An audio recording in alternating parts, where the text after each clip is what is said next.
After a year on the road, I thought I'd get tired of traveling. The endless clatter of railways, highways, and everything in between. But as my train pulled into the station at Bellariva, I felt every bit as excited as the first day of my journey. A whole year. It felt like a lifetime.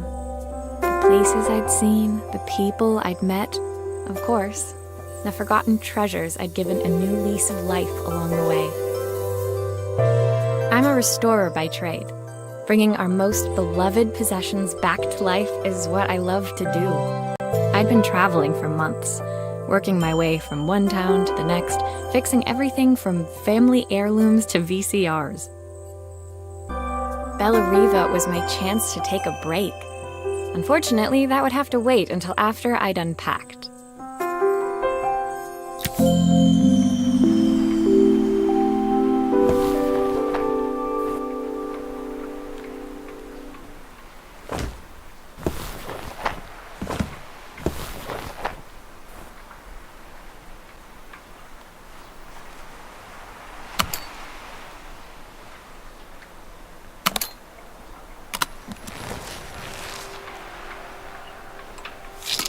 I picked up these sunglasses on my last stop.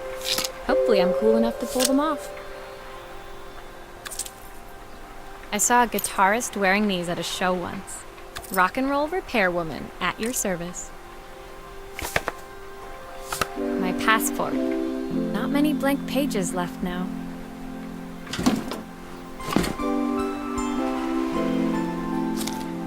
Who doesn't love a scrunchie? Practical and stylish.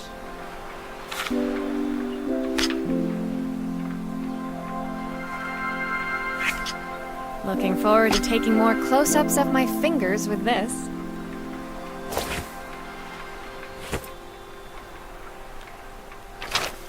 I'll hand these out once I'm settled in. Fingers crossed they get me some work.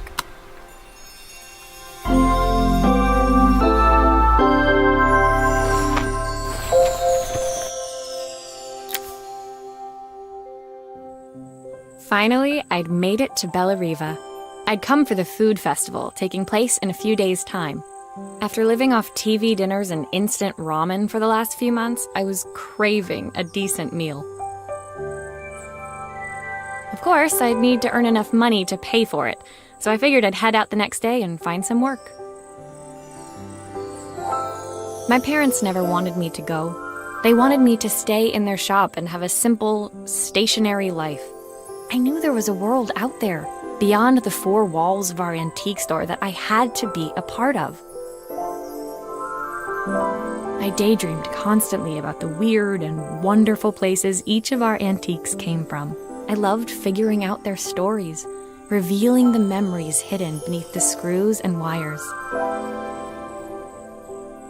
My story in Bellariva began with a little girl, and a voice she was longing to hear.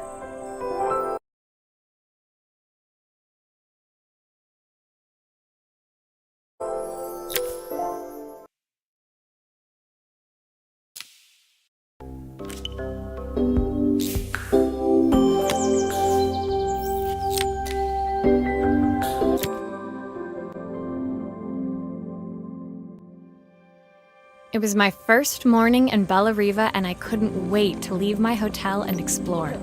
It was a quiet town, its streets and alleyways basking peacefully in the hot morning sun. In the main square, meanwhile, preparations were underway for the festival in a few days' time. As I handed out my flyers, I wondered what the people of Bellariva would need me to fix. So far, everything here seemed perfect. I was starting to worry I'd made a mistake when I felt someone tapping me on the back. Hi, I'm Izzy. Do you know how to fix things? It was a little girl, maybe 7 years old, who must have gotten hold of one of my flyers. She rummaged around in her backpack until she hauled out a battered red cassette deck. My tape is broken and I can't make it work anymore. I tried to fix it myself, but there's this metal thing in the way. Can you try?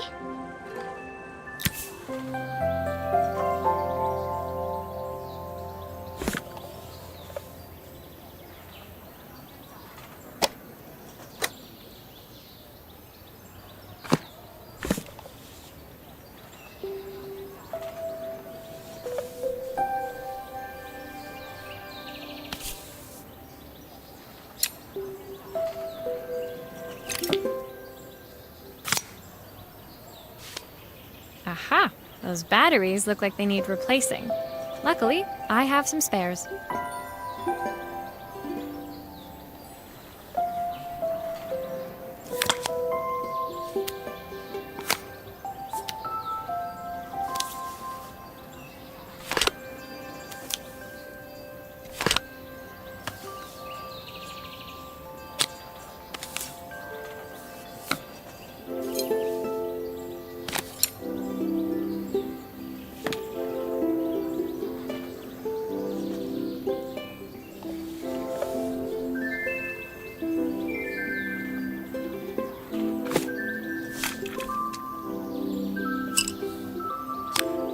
Why did you do that? How did you do that? I didn't see.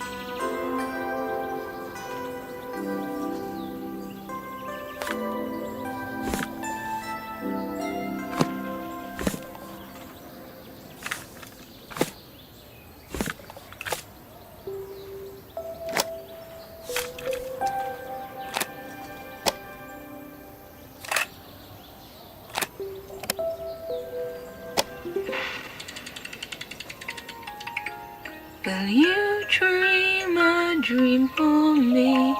If I sit by your side and hold you so tight, know that I will always love you. When it finished, Izzy picked up the tape deck and tucked it carefully into her backpack. Thanks, Maria. You're the best person at fixing things ever. No problem. Who was that singing? They're very good. It's my mum. She's not here anymore. Izzy trailed off. It was the kind of silence a cassette tape would never be enough to fill. When Izzy's friends called for her, she dug deep into her pockets, looking for something to pay me with. Eventually, she produced a grand total of a stick of gum, 3 mismatched buttons, and a yo-yo.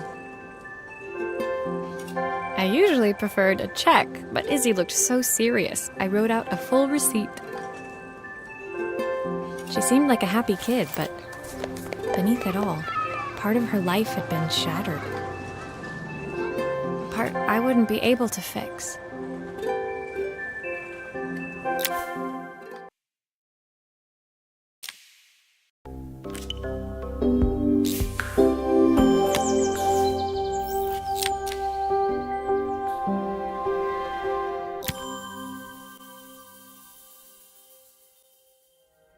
My first repair complete, I spent the rest of the day doing small jobs in and around the square.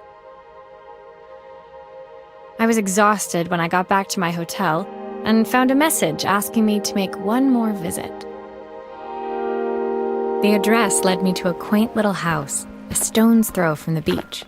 Bathed in the evening light, it looked beautiful, in spite of its flaking paintwork and chipped tiles.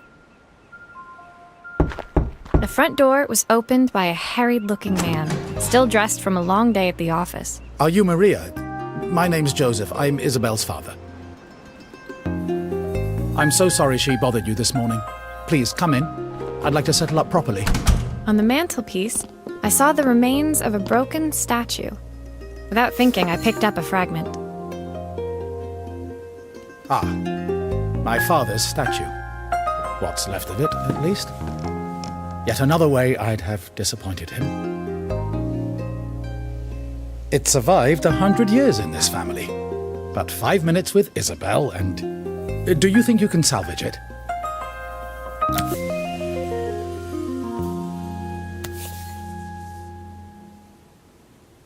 Will you be able to see the glue afterwards? I don't want people seeing the cracks.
Sometimes I think my daughter should come with a warning label.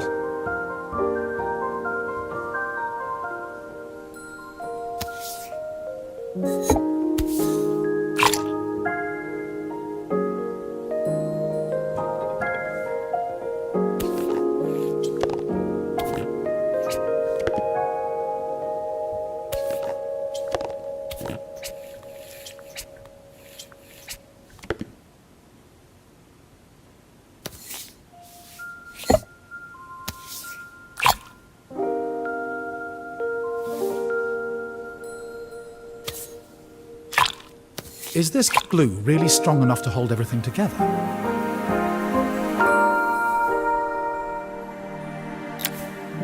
Thank you, Maria. It looks as perfect as it ever did. My father wanted me to make something of myself. He didn't have time for anything less. As Joseph put the statue back on the shelf, it nudged against the family portrait stood proudly next to it. So he was Bellariva's mayor. And that was Izzy's mom. They must both miss her so much. Sorry, I'm a little tired. I've been working late getting things sorted for the festival. There's only a few days to go. Looks like I'll be working late. Again? When I told my parents I wanted to leave, they always found an excuse to be busy, to avoid talking about it. I guess keeping themselves occupied was their way of pretending it wasn't happening. Joseph's work must have been taking up so much of his time. But maybe that was what he wanted. I just hoped he was finding enough time for Izzy, too.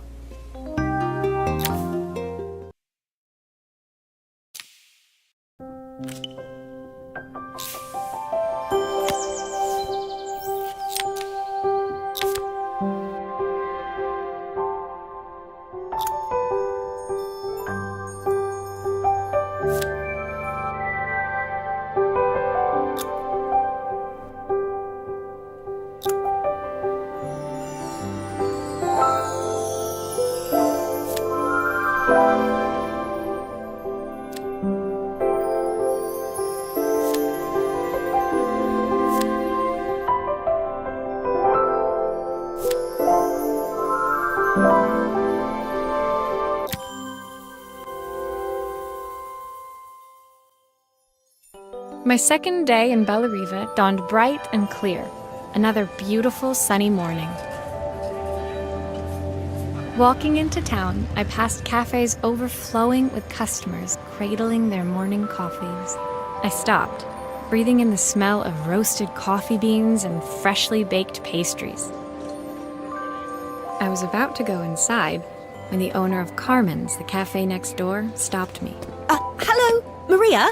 Were you here yesterday handing out flyers? I have a job for you. Her place was petite, tucked between its competitors as if hoping they wouldn't notice.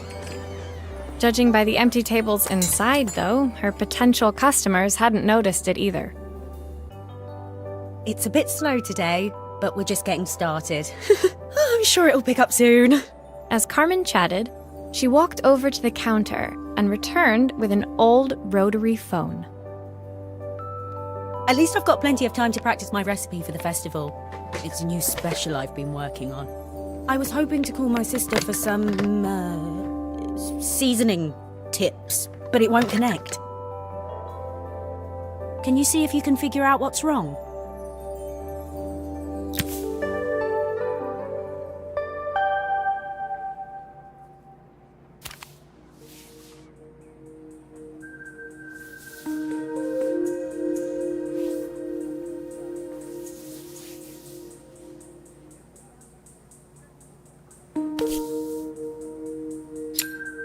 Obviously, we'd normally be much busier than this.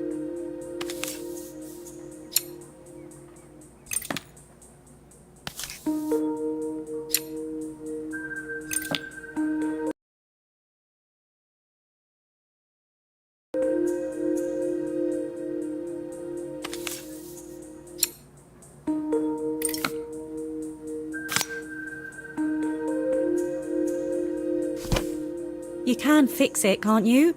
I can't afford to replace it.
Looks like this new circuit board is all hooked up.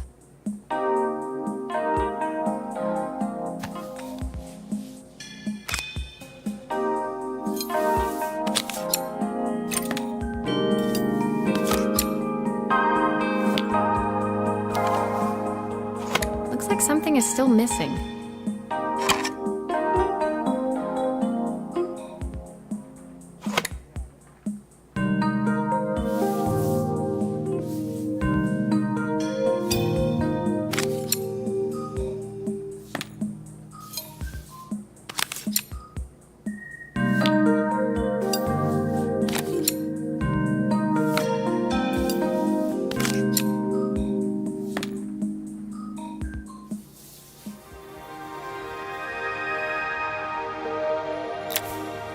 When I handed the phone back to Carmen, she seemed almost reluctant to take it from me.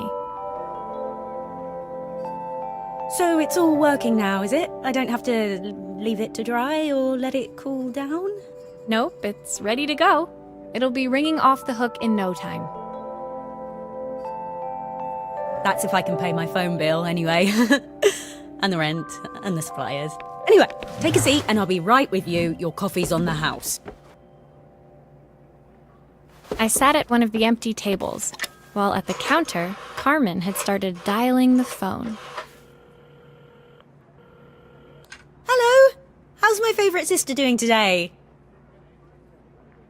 As she talked, Carmen became more and more tense. This didn't seem like a call for some cooking advice.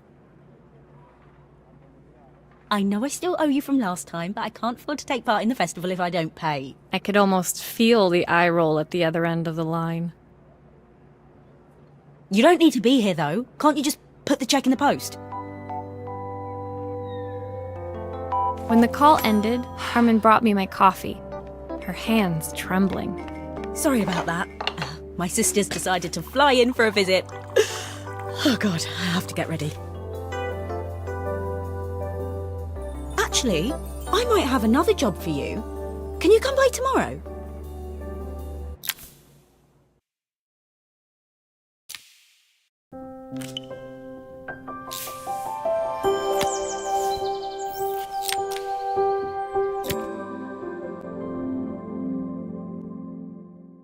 The next day, I'd promised Carmen I'd return to help her get the cafe ready for her sister's arrival. I was about to set out when I received an unexpected call from my hotel's reception desk. Apparently, another guest had asked for me by name. Curious, I took the creaking elevator up to the top floor and made my way to the room number they'd given. I knocked. Are you here about the camera?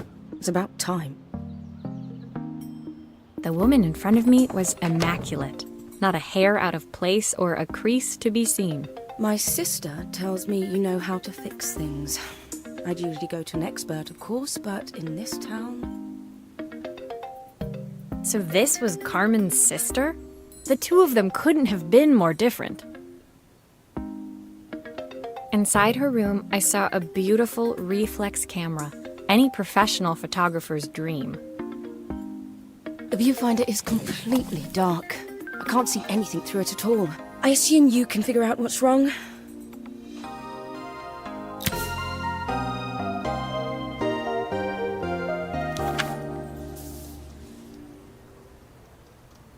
You need the manual.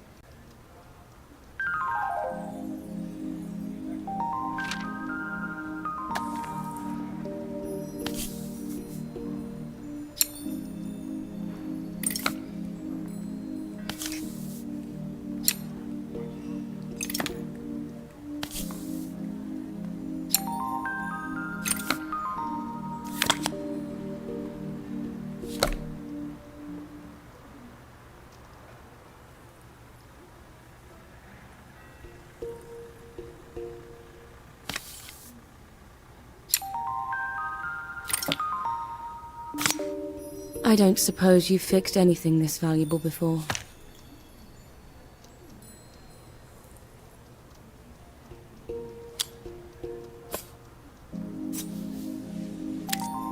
If I use the screwdriver, I could adjust the angle of the mirror.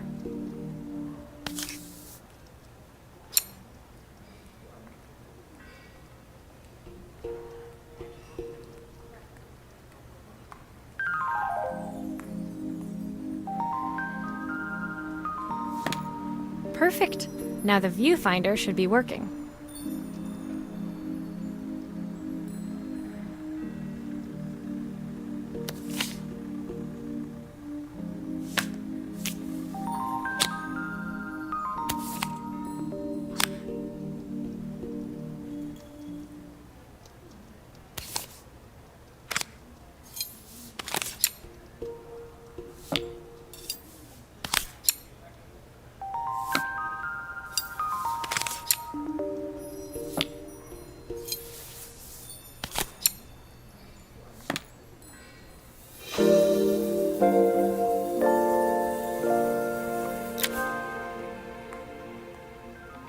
I felt a pang of envy as I handed the camera to Helena. I put my disposable to shame. I picked it up on my first trip to Paris. It's a 1958 limited edition, the first of its kind. It cost me 3 months' salary, but it was worth it. I had no idea what 3 months' salary meant to Helena, but I was pretty sure it was more than I could afford. It was strange, really, that we were even staying in the same hotel. I'd picked this place because it was cheap and cheerful, but surely she could afford somewhere better? She took some test shots, fiddling with the camera settings until she was absolutely satisfied. This work is immaculate. At least there's one person in this town who knows what they're doing. Sending you to me might be the first thing Carmen's actually gotten right. I wondered why Helena had bothered coming if she thought so little of her sister. I hear nothing from her for weeks, and then when she finally does call me, all she wants is money. If she thinks I'm lending her another penny, she'll have to convince me it's not a total waste of time. That didn't sound good. If Hurricane Helena was about to hit, I hoped Carmen was ready.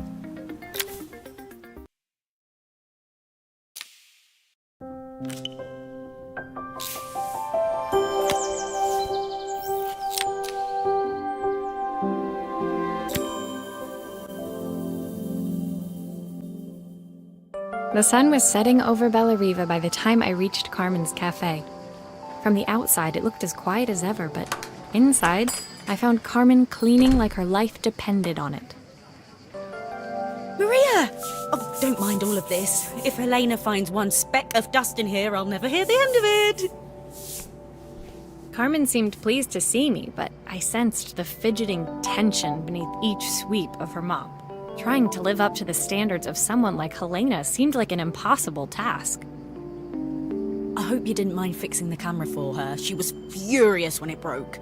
I really need this to go well. If she doesn't lend me the money, I don't know how long I can keep this place going.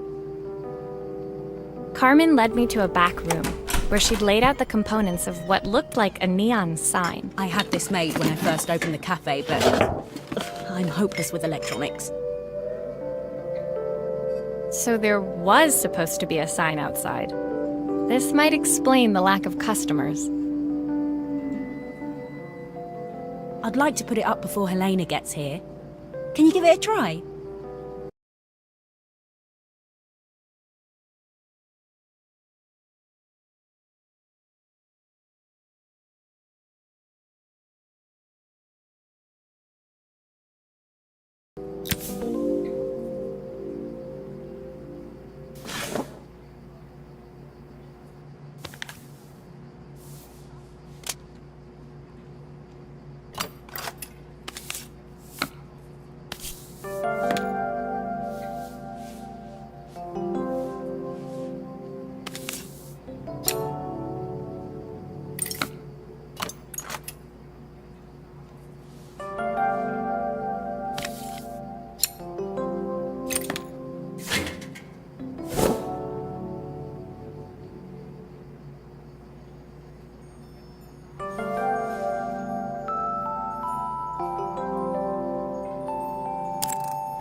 I don't know, it's a bit, flat.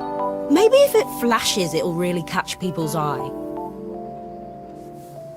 Great idea! I think I have a spare part that could do that.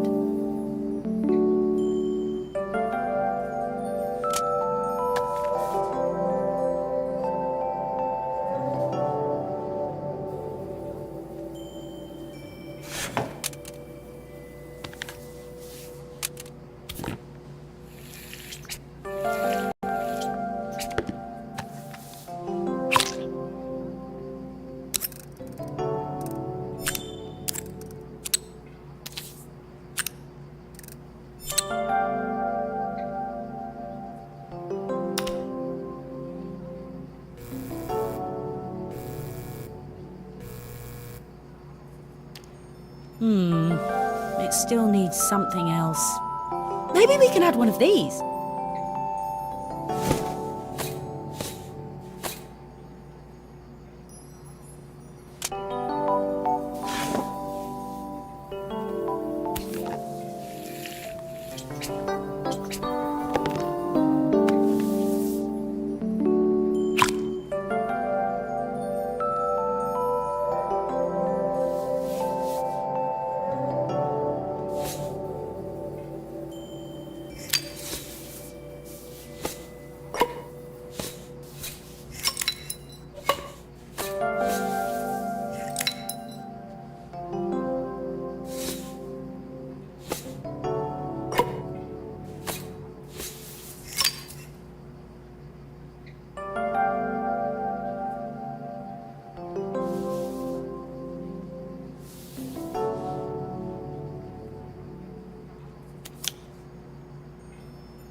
It works! I'll screw everything together again and you'll be set.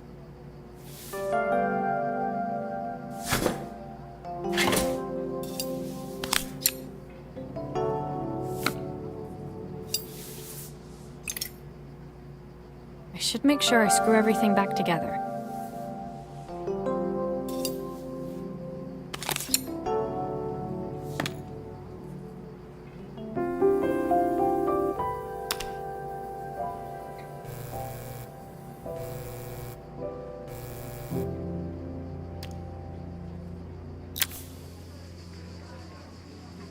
The sign fixed, we headed outside and mounted it carefully over the cafe door.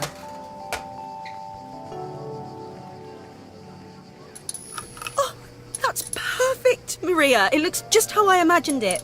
When I had this sign made, it all seemed so simple. Oh, I can't believe I might have to give it all up. I hope I've done enough. The smile froze on her face as she spotted something over my shoulder. I turned to see. Of course, my sister owns the only cafe in this entire town that isn't actually open. For better or worse, Helena had arrived. Carmen opened her mouth to explain, but Helena swept indifferently past her. Finally pausing in the doorway, she turned back towards Carmen. The first thing we're doing is getting rid of that hideous sign. And with that, she disappeared inside. I hoped Carmen's chances of saving the cafe hadn't disappeared with her.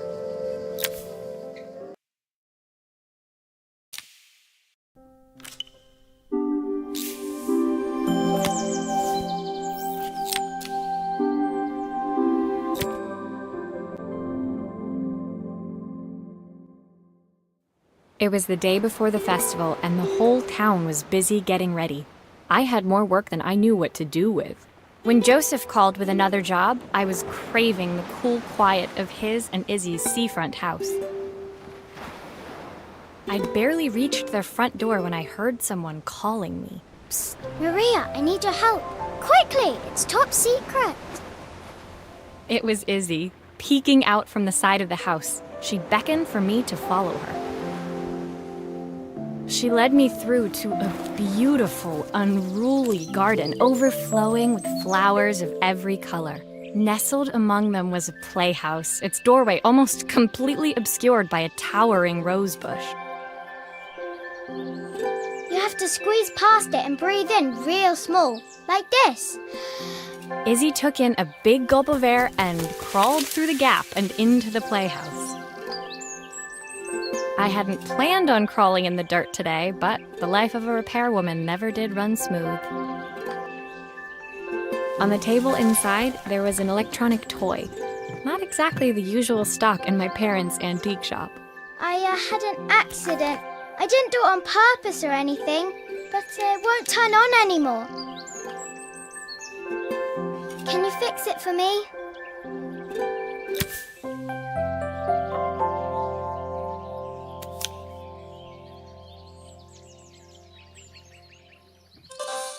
Why does it sound so scary? It wasn't like that before.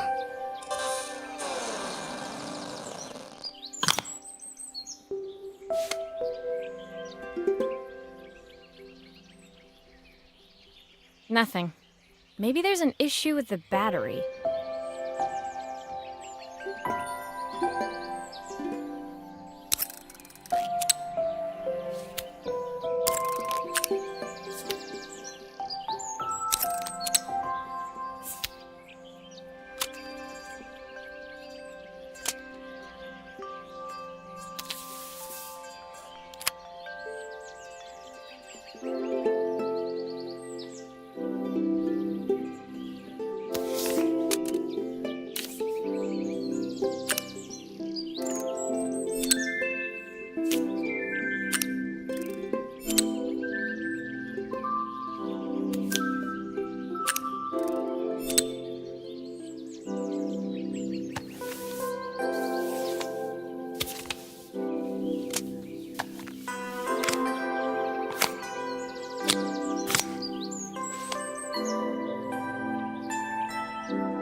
to play games as well?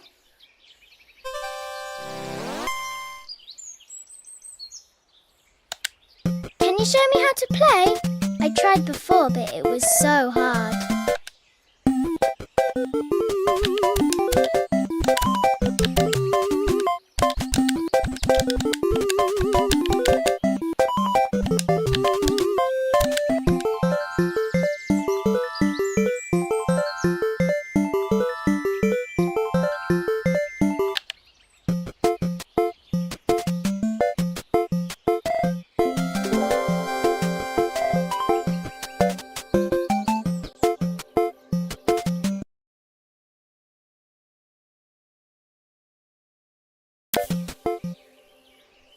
Her toy fixed, I watched Izzy retreat into its screen, taking refuge in a 3-inch world of her own. Well, I'd better head inside. Your dad is waiting for me. Please don't tell him about the game. He'll think I broke it on purpose. Why would he think that? Because, well, I kind of dropped it really hard at the wall. Izzy looked down, scuffing her shoes on the worn floor of the playhouse. My dad said I have to go to this stupid festival tomorrow and put on a stupid dress, and I don't want to. All he cares about is working. He never wants to see me unless it's for his job. I'm not going. He can't make me. With that, Izzy dove back through the rosebush and disappeared into the wilds of the garden. She was so young. She couldn't be expected to see that her dad was struggling too. It made me think, had I really tried hard enough to understand my parents' point of view? I was so focused on the adventures ahead of me. Maybe I didn't care enough about leaving them behind.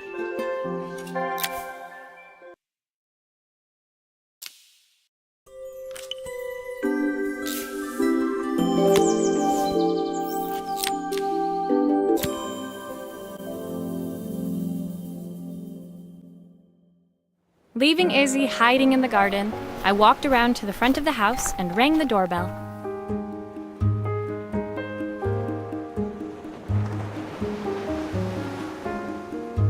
It was only then I noticed my favorite overalls covered in grass stains. I scrubbed desperately, but it was too late. Maria, what are you doing? What happened to your clothes? I was, repairing a lawnmower. How unusual. Well, do come in. The job I've got for you is a little more delicate. Totally embarrassed, I walked into an orderly room filled with papers and ledgers. So this was his office. You must be so busy getting ready for the festival. Are you looking forward to it? Of course. It's traditional for the mayor to judge food from every cafe and restaurant in town. I'll be declaring the best chef in Bella Riva by this time tomorrow. Speaking of which... He unclipped the watch from his wrist and very carefully handed it to me. I'll have a tight schedule to follow, but my watch stopped working a while ago. Could you see if you can make it tick again?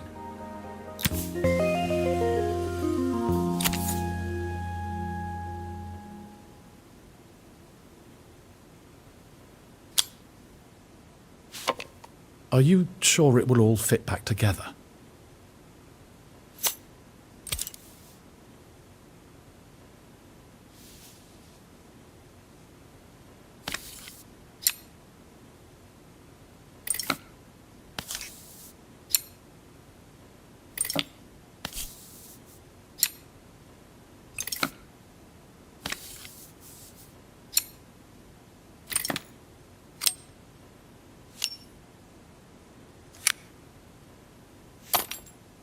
The main plate has completely cracked. I'll need to replace it. The cogs look good, though. If I'm careful, I can reuse those.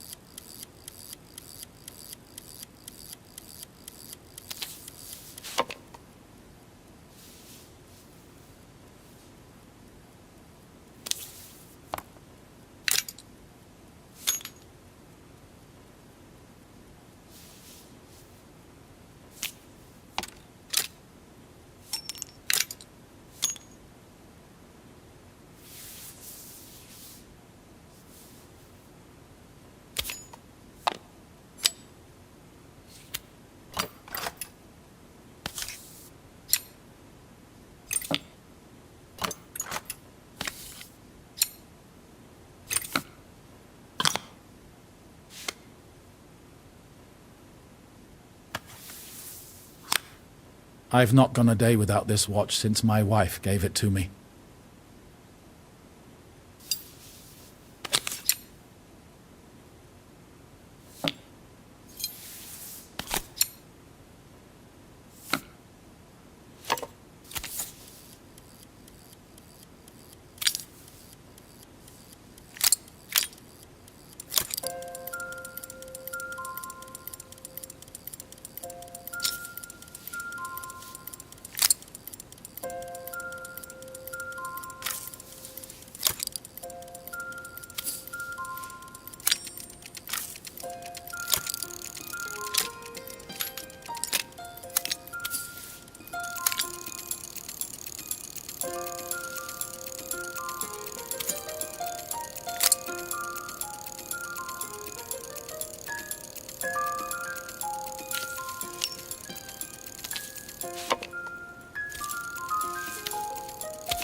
As I handed the watch back to Joseph, my fingers traced over the engraving on the back. I hoped fixing this was one small way I could help him move forward. I can't believe it's working, Maria. Thank you. My wife was a brilliant woman. Feeling this ticking on my wrist, it makes me feel like she's still here. Watches measure minutes and hours like they're infinite. I didn't know we had so little time. Even with Isabel, I barely see her. And when I do, she acts like she hates me. Just then, the phone rang. Even when he was at home, his work was never done. Sorry, Maria. I have to take this. I'll see you at the festival tomorrow. As I left, I turned and saw him pacing the floor of his office, his watch glinting in the afternoon sun. I hoped its quiet ticking would at least bring him some peace during the busy days to come.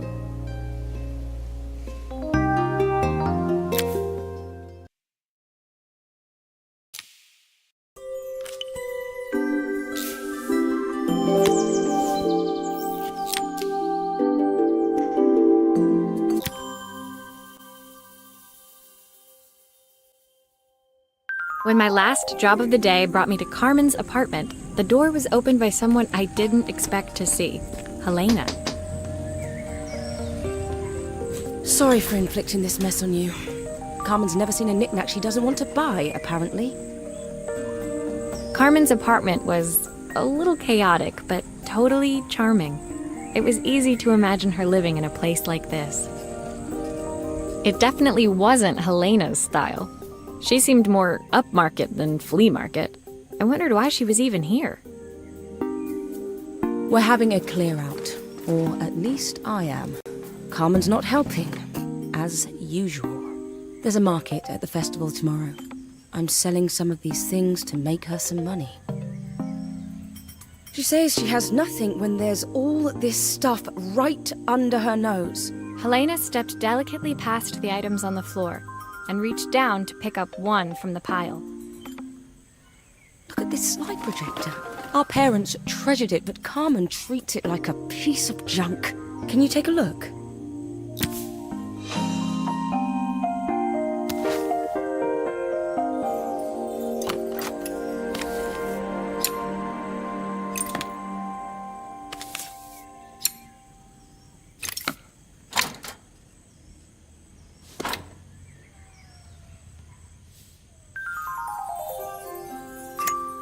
That light bulb is completely smashed. Okay, I'll need to redirect the light to the lens at the top for the projector to work.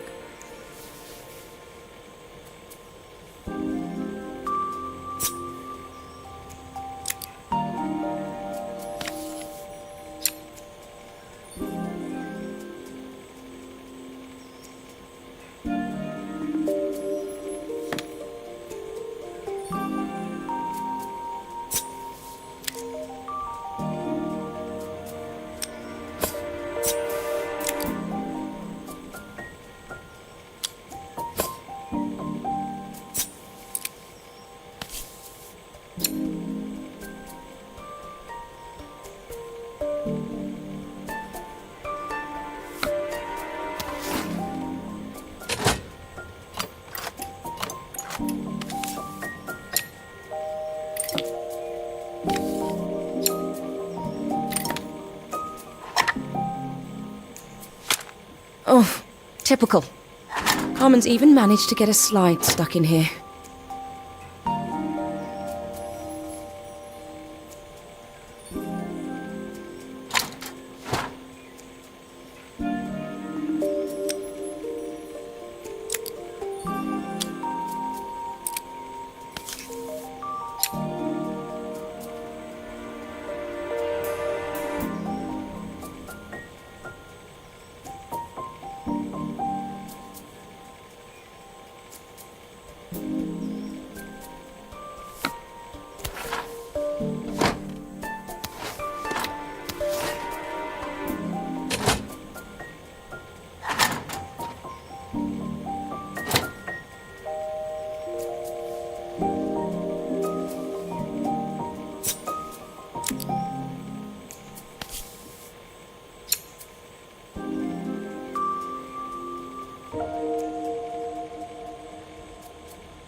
I was so excited when I moved to the city.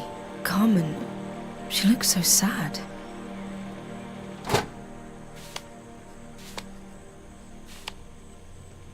Here's the clicker you'll need to attach.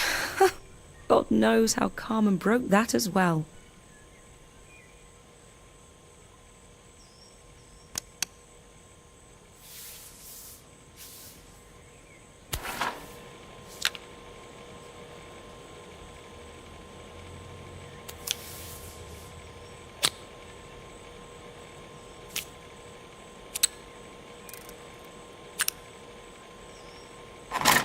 Looks like something is still missing.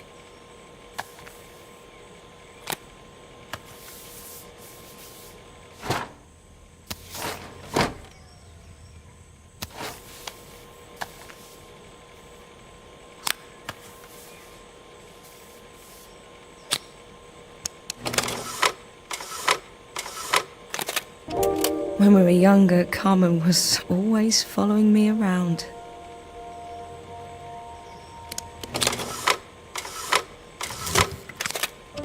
I suppose she looked up to me. A cool older sister. Still a few parts missing.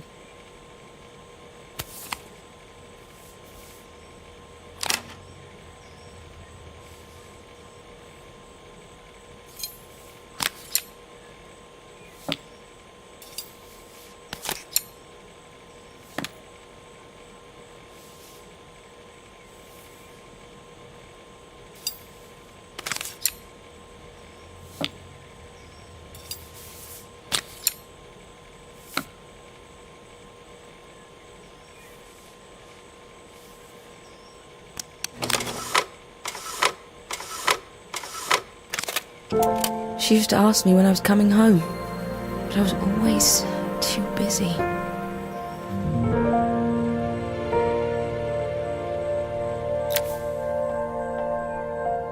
Helena was transfixed, staring at the two young sisters the projector had brought glaringly into focus.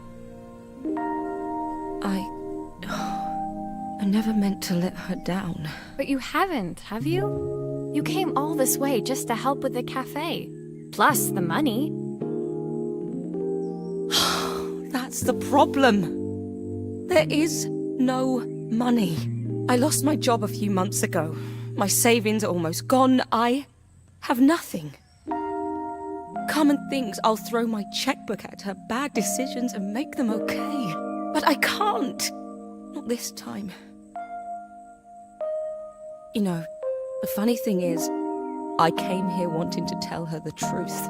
But she's so infuriating. How can I ask her for help when all she cares about is herself? Helena fell silent, shrinking under the gaze of her younger self, projected onto the wall.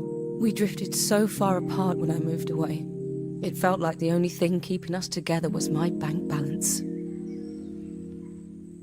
I know I have to tell her the truth. It isn't fair. But I already lost everything else. What if I lose her too?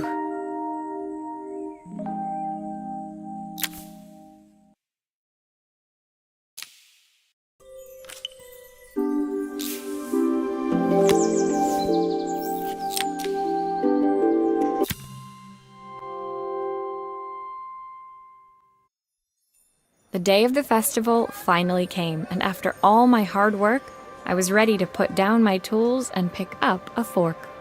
The smell as I entered the main square was incredible. Each stall was selling food even more delicious than the last. The competition would start any minute. Most stall holders were waiting anxiously for the mayor to pay them a visit. All of them, that was, except Carmen, who was still frantically chopping vegetables and stirring pots. Maria! Thank God you're here. Can I ask you the world's biggest favour? Helena was supposed to help me run the stall today, but she never turned up. Probably too ashamed to show her face. I can't believe she lied to me. Carmen was stirring so furiously she was in danger of tipping the pot over altogether. The mayor will be here any minute for the judging, but I'm almost out of my special. She wasn't really going to ask me, was she? Not on my day off. I have a stove ready to build and everything. Can you set it up and make me a spare batch?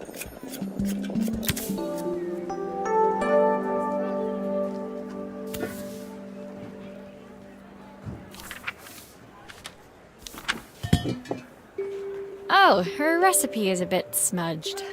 Never mind, I'm sure whatever I put in will be fine.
It all fits. Now to light the gas.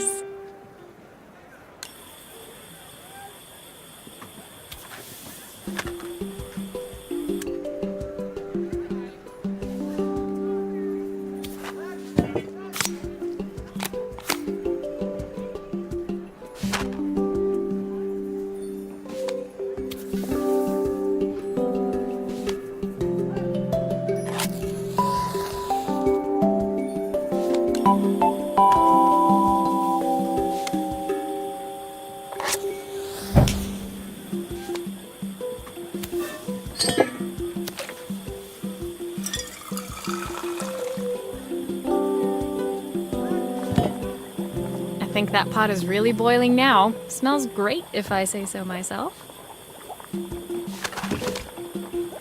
Here are the ingredients that Carmen's given me. What to add first?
looks good. I'll scoop a spoonful when I'm ready to serve.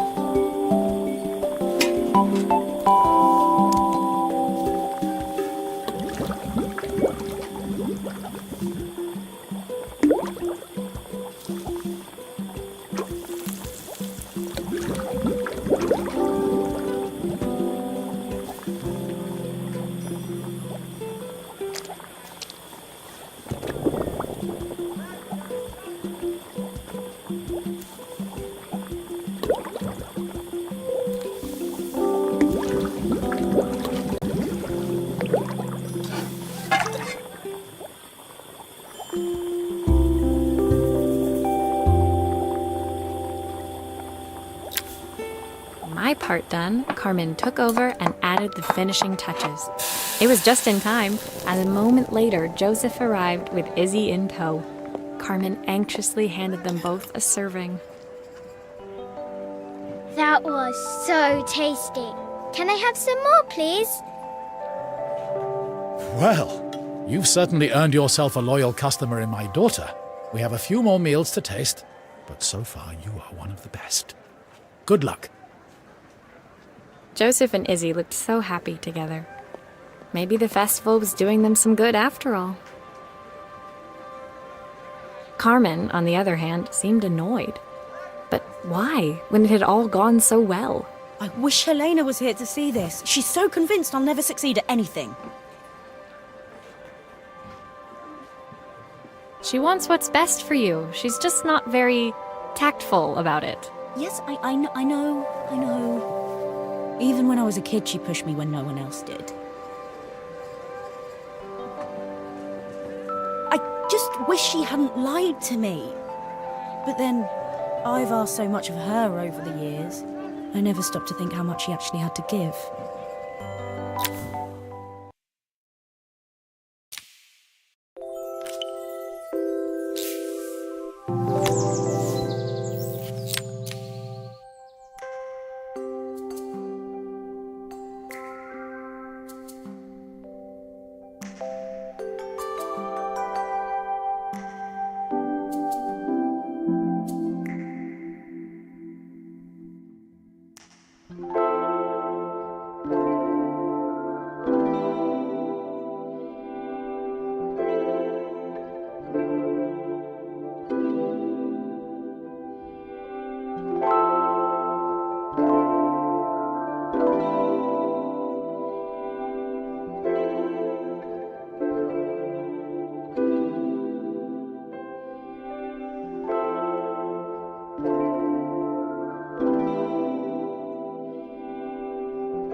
The festival finished, I only had one day left before I had to catch my train and leave Bella Riva behind. I couldn't go without saying goodbye to Carmen. So, that evening, I made my way to the cafe. It was unrecognizable. She'd done it. Best food in Bella Riva. Half the town was outside waiting to see what the fuss was about.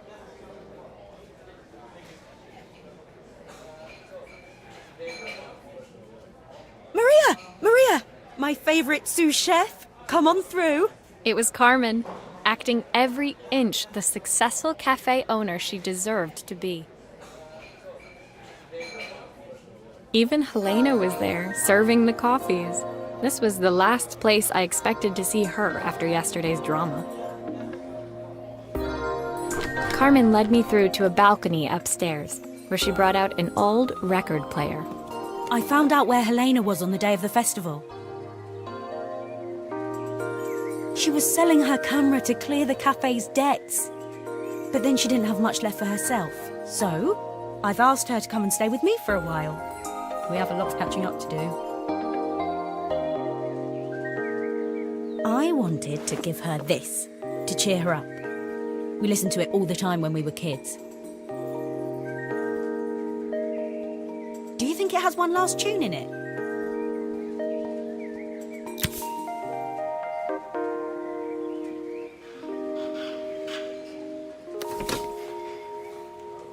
Okay, let's see what happens when we turn this on.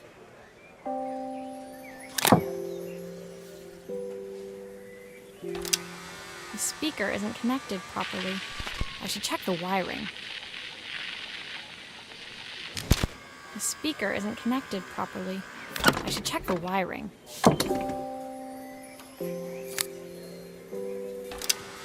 The speaker isn't connected properly. I should check the wiring.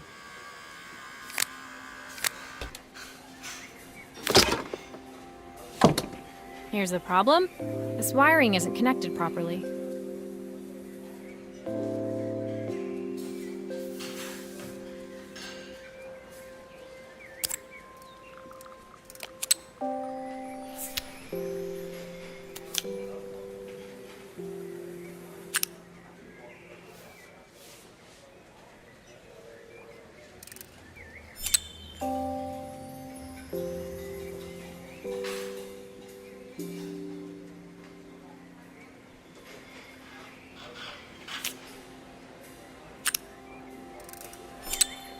If I turn the volume up, I should be able to hear it now.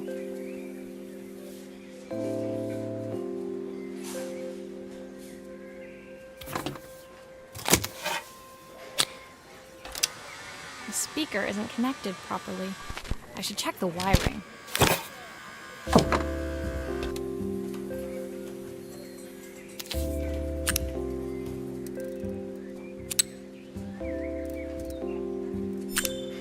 I think that should do it. This record should play beautifully.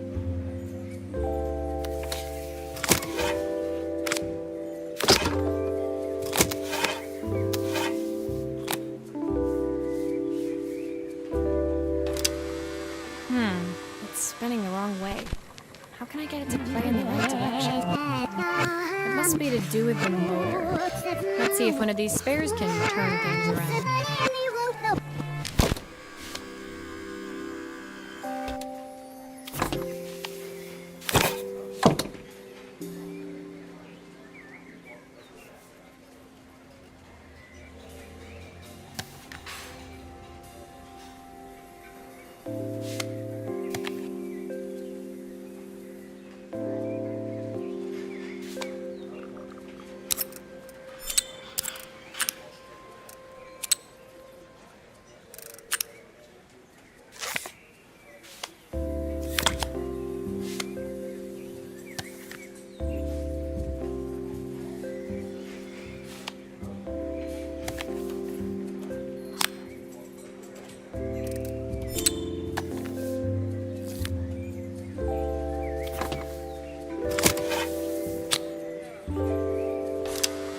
Well, it's playing in the right direction. I should check it's turning at the correct speed.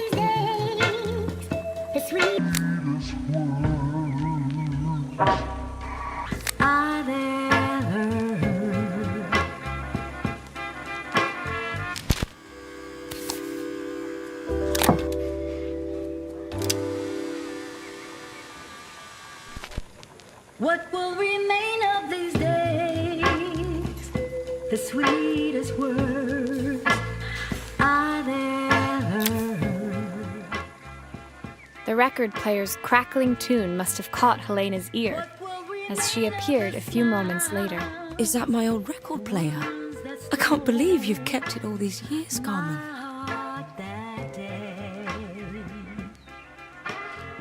Leaning over the music, they looked just like the young sisters the slide projector had preserved all these years, inseparable once again. Carmen told me about your camera. That was a really generous thing to do. I loved that camera, but I love my sister more. Now it's her time to be the person she wants to be. I'm going to stay here with her for a while. Make up for lost time. Carmen and Helena's relationship wasn't suddenly going to be perfect, but they were both prepared to try. And to think, it had all started because of a call Carmen made about some seasoning tips. I guess in the end, maybe it wasn't so hard to just pick up the phone and dial. I hadn't spoken to my own parents in a year. I wanted to hear their voices more than anything. But the silence between us was so cavernous. I didn't know how I'd ever find the words to bridge it.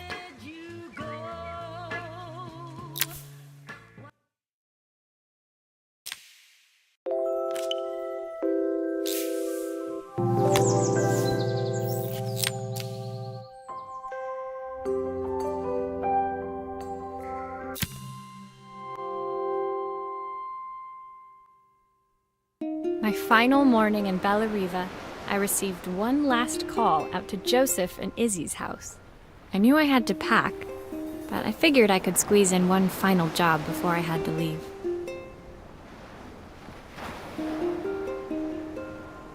When I arrived, I found Joseph tidying up his wilderness of a garden.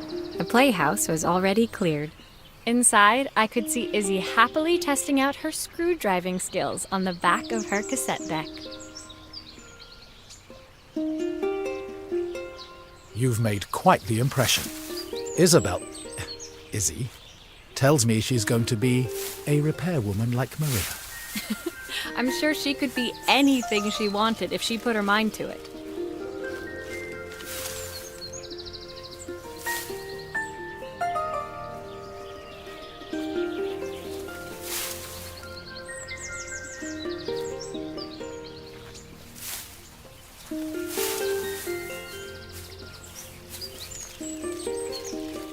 She could. She's a brilliant child.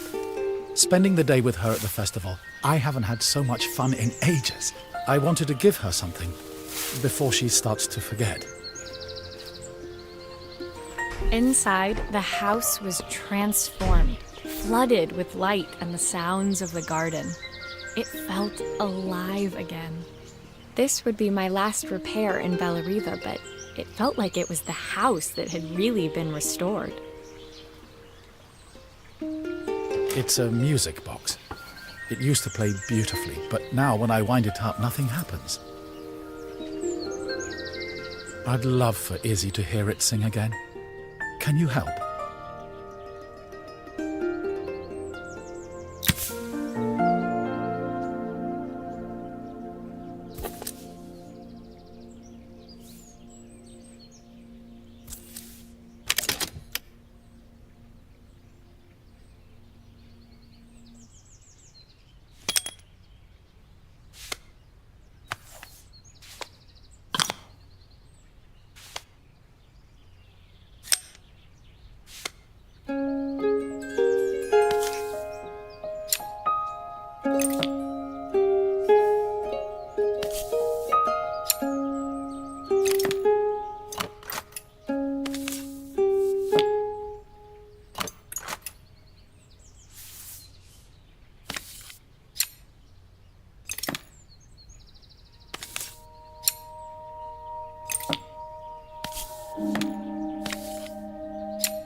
Maria, could you add this family picture of us?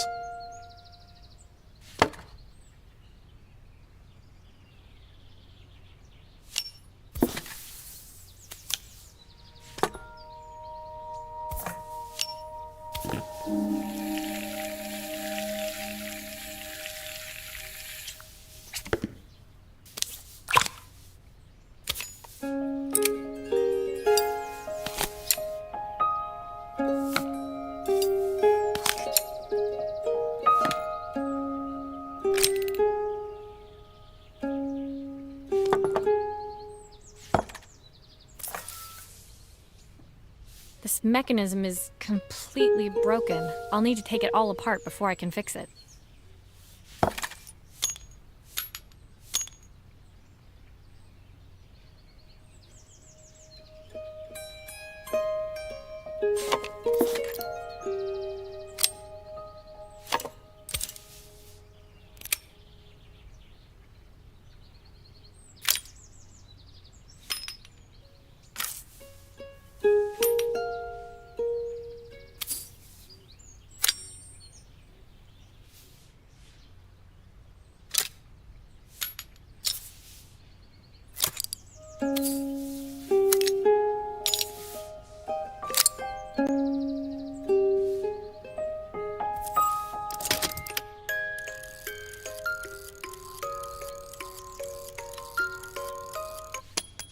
Perfect. The mechanism is good as new.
I think that's everything back together again.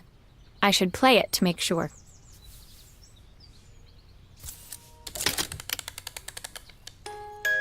My wife used to sing this song to Izzy each night before bed, but I always worked too late to join them.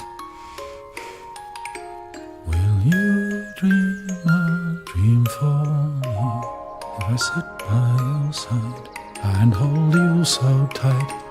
Know that I will always love you, even though we both know that we must say goodnight. I've missed so much already. I want to be the father my wife wanted me to be. I've ended up so much like my own father, working all the time. Izzy needs me more than that, especially now it's just the two of us. My daughter comes first. Well, until she gets bored of her stuffy old dad anyway. I'll never ever get bored of you, Dad. Izzy came running into the room where Joseph scooped her up and onto his shoulders. She gazed at the music box, her eyes shining. I'd never seen her look so happy. Thank you, Maria, for everything. The things you fixed for me. I'm so glad to have them back. Joseph was a good father, and I could tell he was determined to be an even better one. When it came down to it, that was all any of us wanted. A second chance to make something right.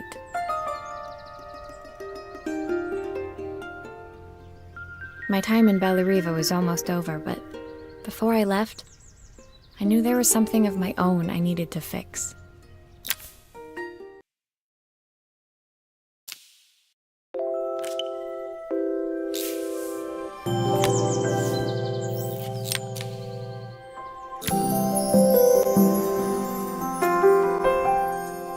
My time in Bellariva was almost at an end.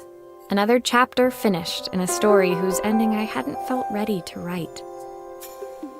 The people I'd met, the items I'd restored, they'd taught me so much about what was really important. Pulling out my suitcase from beneath the bed, I remembered the day I stole it from my parents' shop, the day I left. Afterwards, I was too ashamed to call them, to apologize. It was a guilt I'd been carrying around every day since. As I packed, I knew that it was up to me to find a way to lighten the load.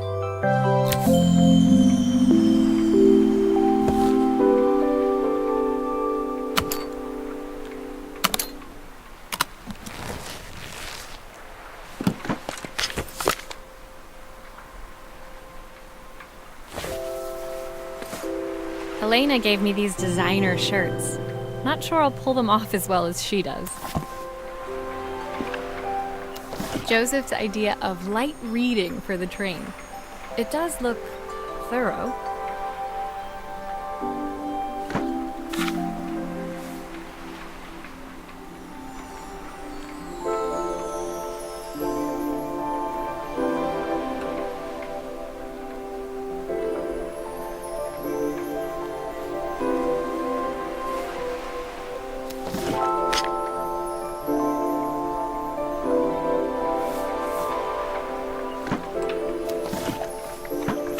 The recipe for Carmen's special.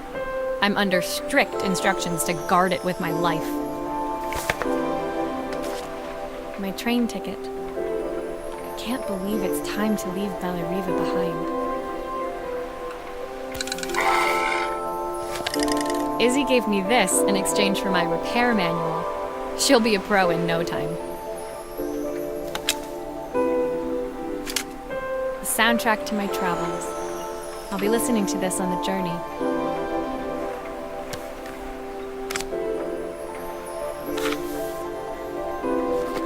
My parents would love Bellariva. Maybe I can convince them to make the trip. My suitcase was full, but it was my heart that felt heavy as I made my way to the station.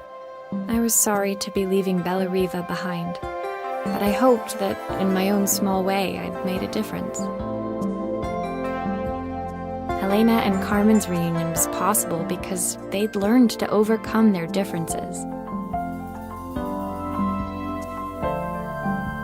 Joseph had realized he shouldn't let his grief or his work get in the way of his relationship with Izzy. They'd each learned to see things from someone else's perspective. Maybe it was time I saw things through my parents' eyes. I knew it would be easier to jump on the next train, put even more distance between us, but I finally felt ready to talk to them. I just didn't know if they would feel the same. Did I even remember their number? I wasn't sure until I reached for the phone and it all came flooding back.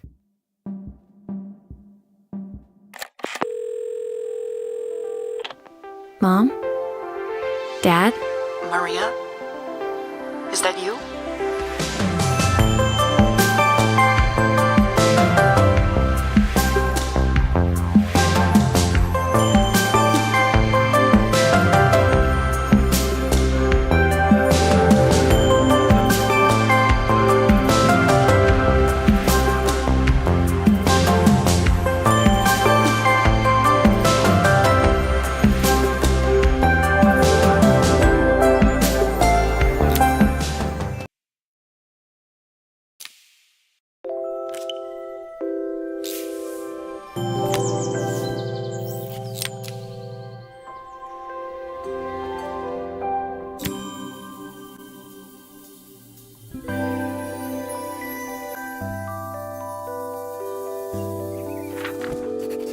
Dear Maria, Carmen here. Sorry I haven't written. The cafe's been absolutely manic since you left. Luckily, I have Helena here to help. You wouldn't recognise her. She's like a new woman. She's always running round, taking orders and making drinks. I even heard her compliment a customer on their outfit. Personally, I draw the line at fluorescent green bowling shirts, but each to their own. It certainly made the customer smile. She misses the city, though.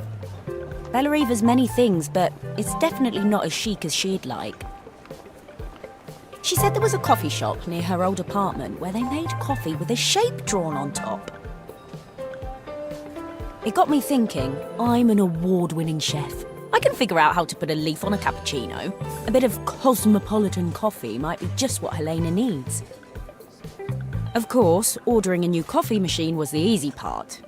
I wish you could have seen the mess I got into trying to put the thing together.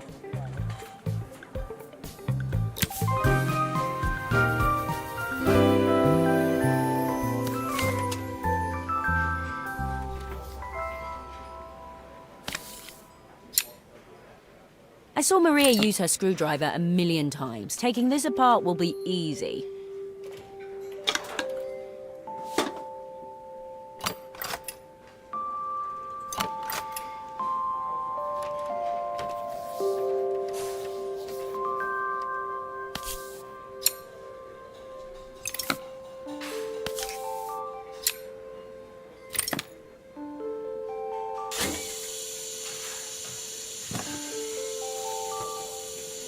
These pipes look pretty simple.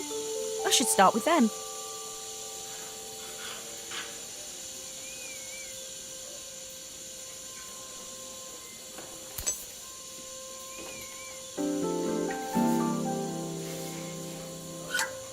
Oh, I wish Maria was here. She'd know how to put these pipes together.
That steam doesn't look good. There must be something wrong with the pipes.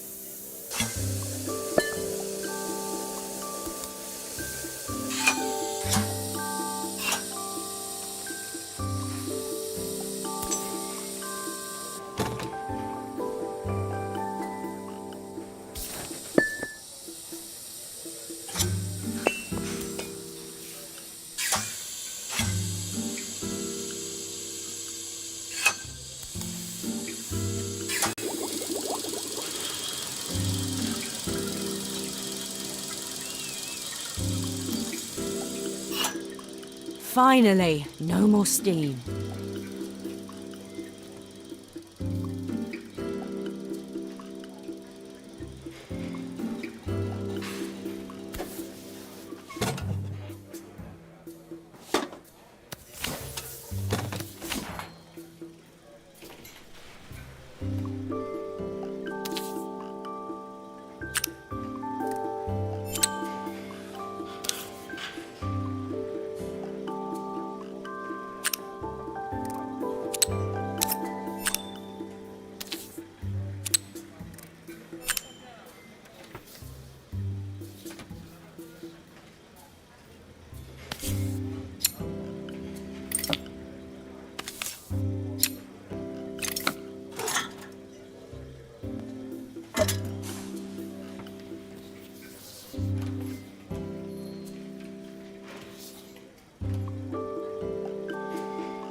Are all of these parts supposed to go in there?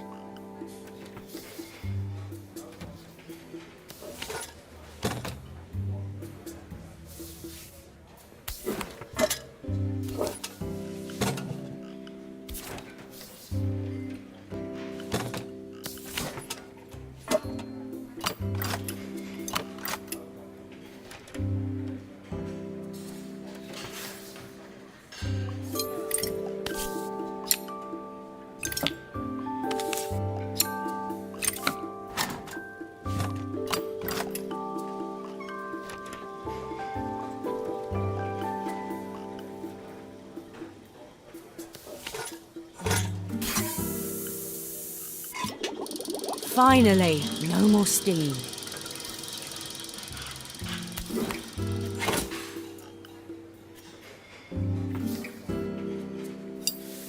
It looks like I've forgotten a screw.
It looks like I've forgotten.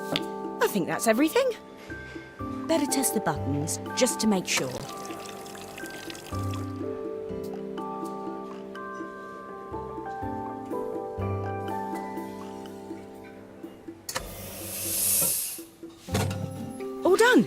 piece of cake. Time to make my first coffee, I think.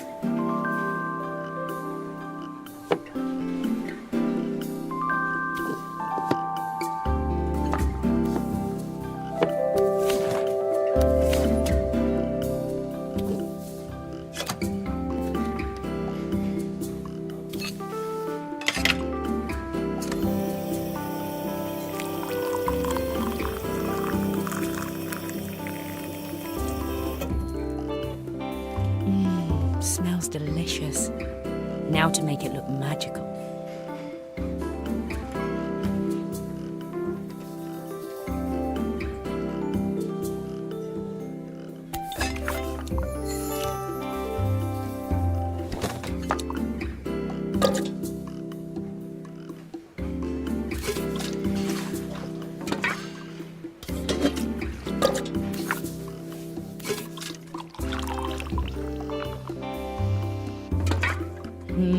A perfect coffee.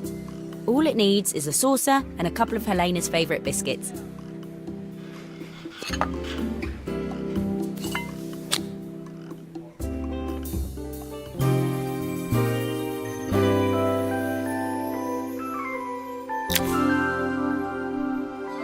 I was feeling more has-been than coffee queen by the time I'd made a drink fit for human consumption.